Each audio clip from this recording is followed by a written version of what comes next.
of 18 activations of the Nankidi and planetary Terakidi awakening that we have progressively been getting involved in since, I believe, October of 2010. So this is just showing the three Nankidi membrane layers with corresponding probability and identity aspects. So showing that information. And this is where you start to see what the layers are, what the layers are they're activating, and and what is coming online. What are you streaming? Data streaming, information streaming, incarnate self streaming. So that's what it's like, data streaming from the other time periods, the other selves. So this is the progression of how we bring online all of those other incarnate selves through time with us. And there are certain periods of time that these activations are progressively taking place. We're still in this phase and planetary Terakidi activation level 1. We started that in October of 2010. That runs till October of 2011. Now in October 2011, we start the next level, which has to do with these, but we had a couple of accelerations that had to be done first, expediting parts of the mission in order to achieve certain things because of what the Metatronic sides were doing. But we're still doing good. So during the India trip, when we go to India, we're going to be doing the Terakidi Mura activations, part of those, and bringing the India matrix online with the deity planes, and that will run probably, and knowing how things are going, everything seems to keep getting accelerated. That's supposed to go till October of 2012, and then from October of 2012 through October of 2013, we're supposed to do the third level of that, and that's related to the Bora Bora matrix, which is done by Tahiti. And I don't know if we're going to do that trip or not. I think it depends on what happens before that, because December 21st, 2012 happens in here. And at least we know that if it doesn't go well out here, we will have the deity planes open for pass-through. So if it goes weird here, know where you're going to end up. And we're going to get familiar with it before we get there. Right? And not just you. There's a lot of people, especially when we get into the Majita contracts and activating them and anchoring them here with our twin sets. That means you can host others. You would have enough energy between you to create a flame field that you could actually bring them through with you, even if they didn't have the coding to do that. So that's another big plus.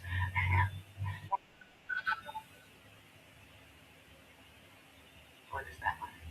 Yeah, this is just the one to show you some of the activations that have already taken place, and this was a couple workshops back, I think. So we're progressively doing the activations that correspond to the Nankidi awakening and the planetary Terakidi awakening.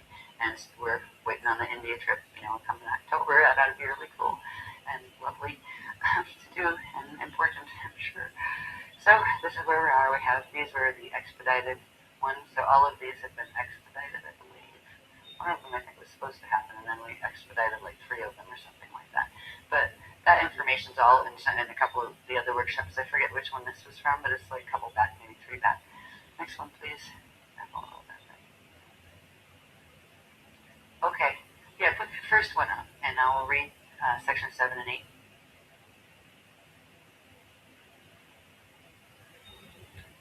Now, this stopped here, I believe.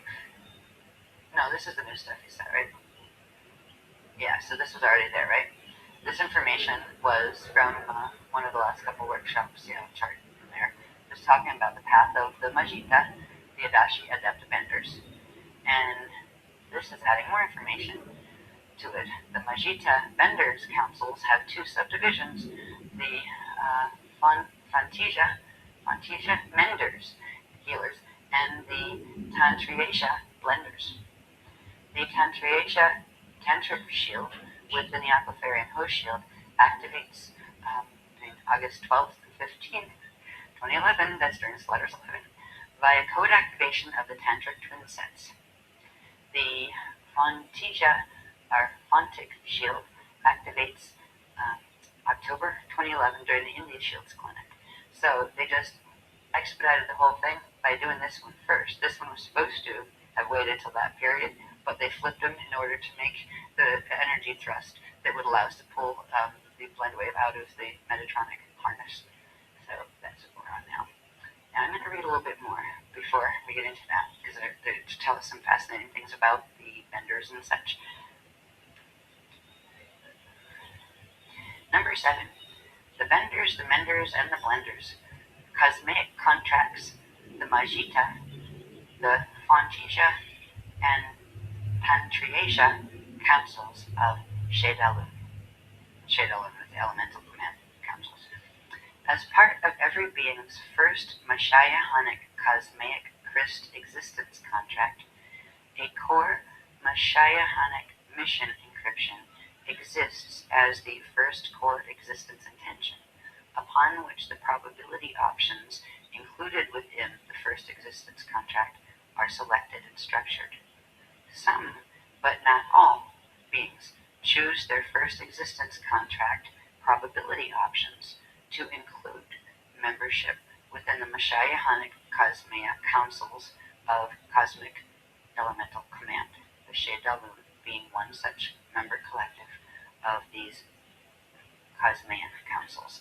So not everybody that comes in chooses to become a member of the Elemental Command Councils. They come in through them, but they come in for other purposes that have smaller reasons. Not everybody, or even bigger reasons or same size reasons that are large, but at a different level or for a different thing. Not everybody comes in to do full-on Cosmea level elemental command. So the people who are drawn to this work are the ones who have those contracts, or you wouldn't have been drawn to it in the first place. So if you find people who are like, I don't want to hear it, I'm not interested in it, let that be okay. Because obviously they don't have these contracts on the Cosmea level.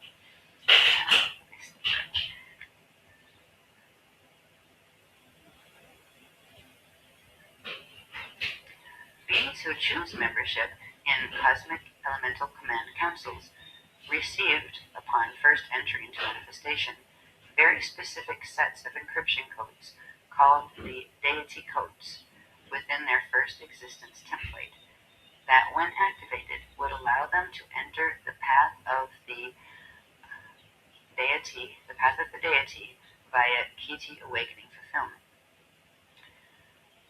There are various forms of deity codes, each pertaining to specific first existence mission choices.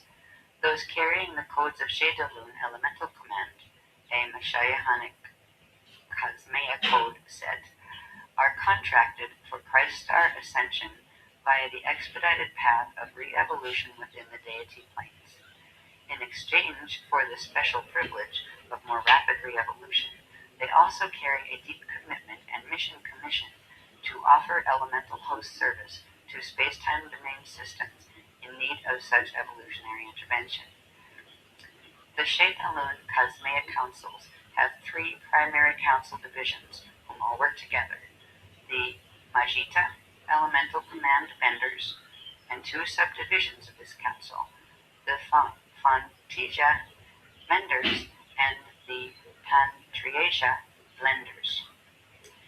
In simple terms, the Majita Benders carry access codes in their template and material DNA, once the template is activated, that allows them to run specific Cosmea Ayaye dream stream currents directly from the Aya, God source field, through the deity plane's Adashic archive and the halls of Adasha, and into direct co-creative Christic domain manifestation. So once the codes are activated, we can literally run direct source frequency from God source all the way down through the core of the deity planes, which is the halls of Adasha, and directly out into the manifestation of the incarnation in which we activate those codes. The Fontesia sub-council of the Majita Benders carries special Majita deity codes that are core base electrical and facilitate healing through transmutation. They are thus known as the Menders. The Fontesia shield will activate during the October 2011 India Shields Clinic. The Tantriasia Blender Tantriasia Bender sub-councils, and I don't know if it was a typo or if that was the way it was worded. They are the blenders, but I think they're talking about the Bender. They're from the Bender councils, right? So the Tantrasia Bender Subcouncil carries specialized Majita deity codes that are core-based magnetic, also called the empath codes, that allow them to merge or fully blend fields with the fields of other beings and systems to facilitate healing through restoration of absolute unconditional love, state of pure vibrational harmonization via co-resonant harmonics. The Tantrasia are known as the blenders. The Tantrasia shield is activating during this workshop. Next one.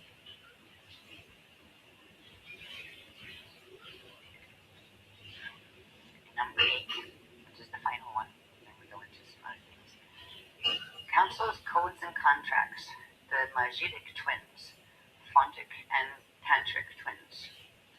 Both the Fontisia Menders and the Tantrasia Blenders, subcouncils of the Majita Benders elemental command councils, work in consummate Majitic twin pairs when incarnate into a space-time system in which they intend to fully activate their deity codes. They will incarnate physically into the same space-time system coordinate, and when the linear time period arrives for deity code contract activation, the two incarnates will seemingly magically be brought together into each other's lives to begin their co-shared code activations. If a particular Majitic twin pair are not intending to fully activate their deity codes in a particular incarnate lifetime, only one may physically incarnate in that space-time coordinate and partially activate their personal one-half of the twin set Majita deity codes. Upon the end of such a lifetime, the single twin can sometimes sufficiently activate their deity codes to engage physical atomic transfiguration into the deity planes. If they cannot achieve sufficient singular code activation levels alone, they will choose Chris Bardo and immediately pass in luminary body into the deity planes. During the incarnate lifetime of the single Majita twin, many smaller twin relationships with their corresponding contracts and missions can be experienced and enjoyed. When a Majitic twin pair does incarnate into a system for full deity code activation, they will be drawn into each other's lives in one way or another in order to fulfill their shared cosmic mission. If they succeed in full twin deification, together both will be able to engage physical atomic transmigration to travel together into the deity planes. When Majita twins share their codes in physically intimate exchange, their active union literally, temporarily, opens the gates to the deity planes, allowing them to share temporary passage together into the deity worlds to visit and for final passage. Note: Majita twin pairs are elemental command consummate twins and can be male plus female, or female plus female. There are differences between the dynamics of code combining between the Fontisia Mender twin sets and the Tantrasia Blender twin sets, and different levels of mission command within each. Some Majitic twin sets have smaller scale command contracts, while other sets hold master service contracts that affect larger masses of domain consciousness. Both Fontisia and Tantrasia twin pairs hold service contracts that are essential to assisting the Christic re-evolution of many masses of beings in multiple simultaneous time periods. The Fontisia councils specialize in master healing contracts of peoples, plants, animals, planets, etc. The Tantrasia councils specialize in master hosting contracts due to their unique coding ability to fully blend field with others when activated and united. The tantric twin sets of the Tantrasia councils are able to fulfill the dance of merging when intimately engaged through the duration of their co-shared deity awakening and fulfillment. When the tantric twin couple engages intimately, their field can fully merge and blend while retaining a replica field of each individual twin's coding and quantum. Thus, they are able to amplify quantum in a way other Majita twin sets cannot, becoming more than the sum of their parts. Due to this unique coding ability, tantric twin couples, when united, can create a standing wave field that opens and holds open a doorway to the deity planes that others without full deity code encryption can pass through in hosted evac ascension due to the deity into the deity planes. So there's differences there in the two types of councils, where you have the healing councils and then you have the hosting councils. Because the hosting councils, because of that coding, it allows them to fully blend, and through that blend, actually replicate quantum, where they can leave a standing wave as themselves while still being, incarnate here and doing their thing here. And that standing wave will hold the gates open, literally, the planes open between the incarnate world that they're in and the other one, and they'll be able to pass through. And this happens through code exchanges that are anchored on the biological level as well as on the other layers of the body. And that's something that could not be fully fulfilled in just what we're going to do with meeting our twins, whichever type they are, when we go into the temples with the exercises. You couldn't fully do that and hold the host doors open that way if you were one of the Tantra Asia twins, because you need to anchor it through the physical body in order to have the physical level of the doors to remain open. So there will be some people who have Tantra Asia contracts that are about physically being with, for a period of time throughout the activation impact until they go through. That's basically what it's like, an end time contract for, however long. If they could be here 100 more years, that's how you would work as a twin couple. So some people will have those type, but they're the big ones. They're the ones that are like, oh boy, a lot of, it's not just one of the easy ones. It's I think I'll put it away for a while and do something else. It's basically saying you're going to hold, go through together to be able to hold open the gates with other twin sets that are like that. You post open and hold open those gates between the deity planes so the others can get through them. And then you have the Fantisia twins that will be helping heal and collect people to bring them through the gates that the Tantra Asia are holding open. So it's kind of everybody's cooperating with each other. They're all very important contracts. And it must be getting close to time because I can't believe they're giving us this information right now. It doesn't just ring a bell with me. There's information contained in here that even in the most holy texts from from Eastern philosophies and even Atlantean philosophies, this information is just not allowed here. So this is serious information, but it's also exciting. There's change ahead, obviously, but it can be looked at as a very positive thing, because these will be some of the most meaningful relationships you could have. And if you find you're in a meaningful relationship that you don't want to change, you may just find that's perfect anyway, because maybe you don't have one that's supposed to fully activate as one of the major contract holders of the Majita on either side. Maybe your Majitic twin isn't here in incarnation. So then you don't have to worry about, having to leave somebody you want to be with because of that.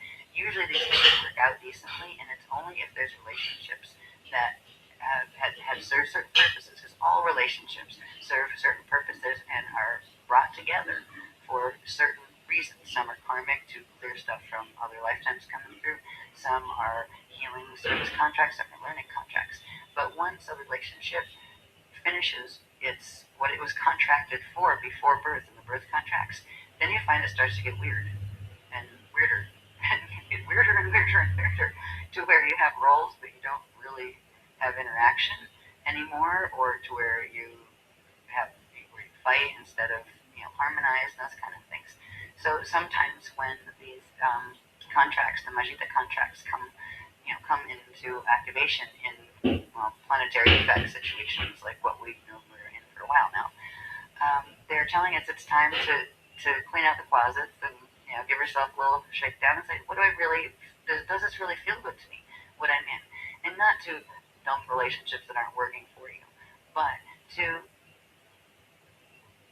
change the form of them in a loving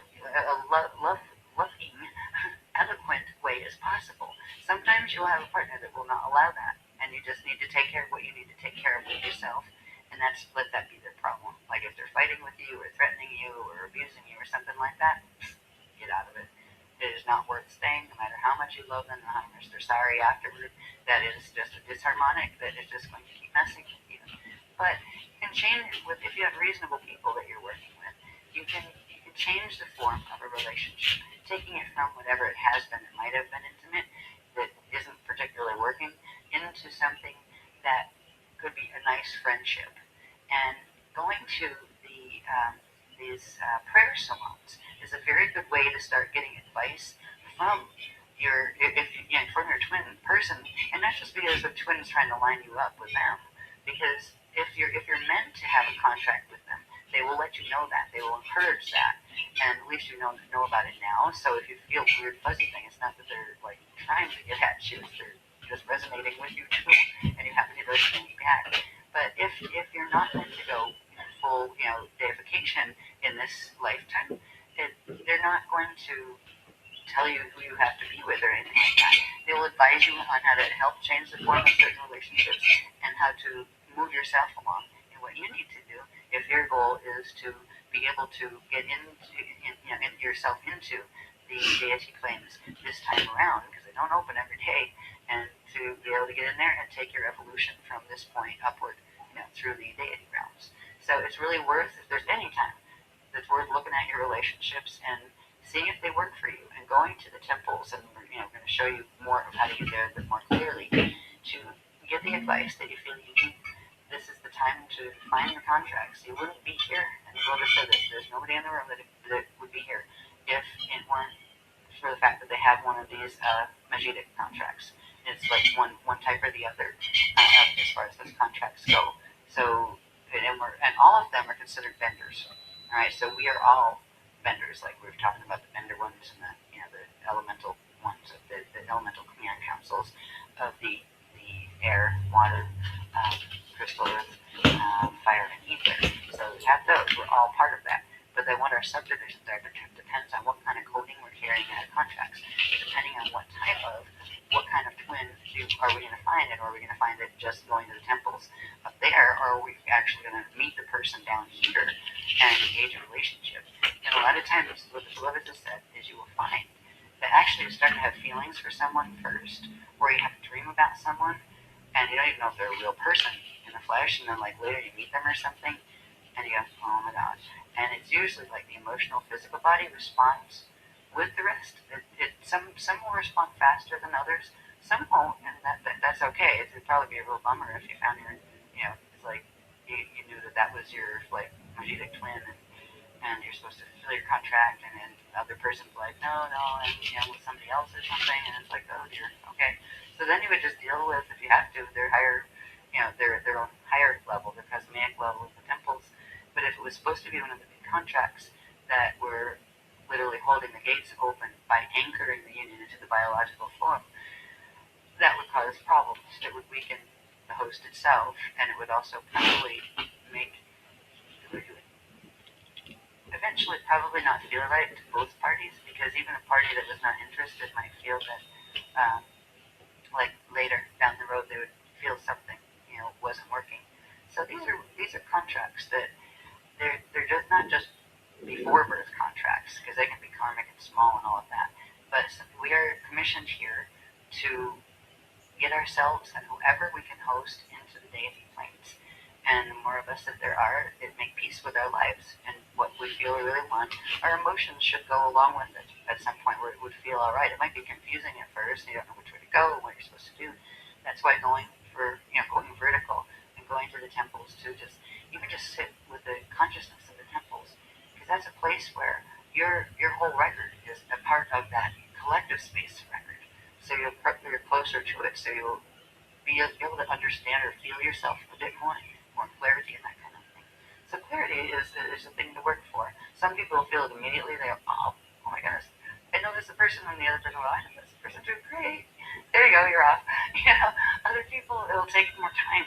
Not everybody will activate at exactly the same time and the same intensity. So it ought to be an experience, though. I've watched different activations go through the shield here for a number of years now, And there are periods where it does look like a square dance. Just like change your partner, do. Oh, now they're together. Now they're together. Oh, now they're together. It's like, whoa, code swap me.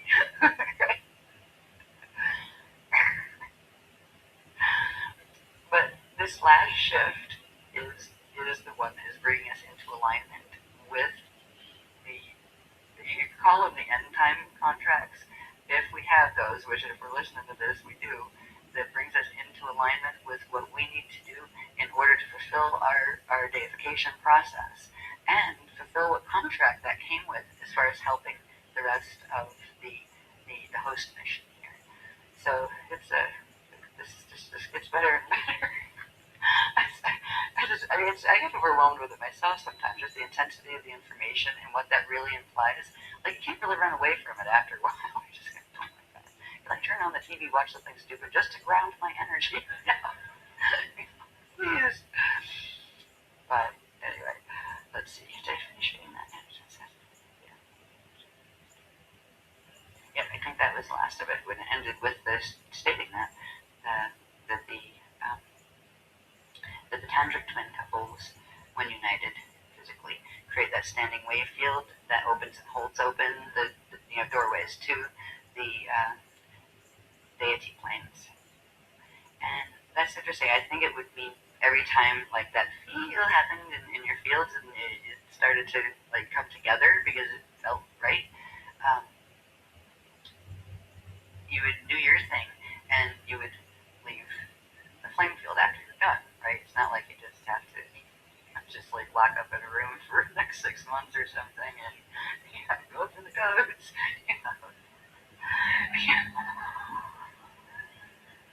When the God,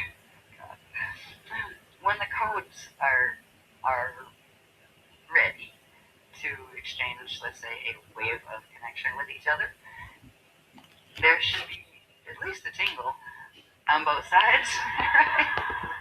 Now, if you're having a really raging code pulse month or something, you might get a whoa, it's like on both sides, it's like, oh, it's fireworks. So it can go anywhere from to fireworks, and when it's not doing that, that's okay too. It's one of those where you just let the feel. You have to feel your emotional body and feel your physical body, and like get your brain out of its way. Whereas, oh, I should or I shouldn't, I'm supposed to do this, I'm not supposed to do that. Like, just feel first. Then put it into the brain for the mental body to advise the feeling. But you need to feel out the feeling so you know if there's something there that maybe you repressed it or maybe you used to just like, because you like the act itself is going to go all over the place. It's like you have to sort out which one is just, oh, it's my usual me going all over the place, or is it my usual me not going any place because I don't like to do that, right? And really start to feel this deeper feeling that will come through biologically. And as the codes activate, it should become stronger and stronger as you go. If you have any little karmic issues attached to it, you might get those coming up too. So just because you have a twin relationship, just like many other twin relationships, it has the potential of being really great, but it also has the potential of you each have a piece of certain codes, where you have the opposite pieces of certain codes. So sometimes that can create, the opposite differences. But usually there's a balance among those coding systems where it turns out to be what would look like a healthy relationship. That's how it should, So, and if it isn't, take it to the temples, and if you can't find the person or you don't know who the person is, and you're looking for it, or if you're not ready, just go for now and ask for the cosmea level of the being that's supposed to be, if you're supposed to have one down here to fulfill the whole thing down here, and let your guidance come from there, and make that more of part of what your days are about and where your focus is, and realize you are beginning to live in two worlds now, and the more you ignore that one and focus on this one, the more you're not going to realize it's there, but a part of you is there. The illuminary body is there, part of that's there all the time at this point. So hopefully the techniques that we'll go through will help make that become even more real for all of us as we go through the activations of today, and continue to practice when we go home, when we see the what is called our prayer salons that are our residences in the Aya temple on Sanctuary Island. What is the next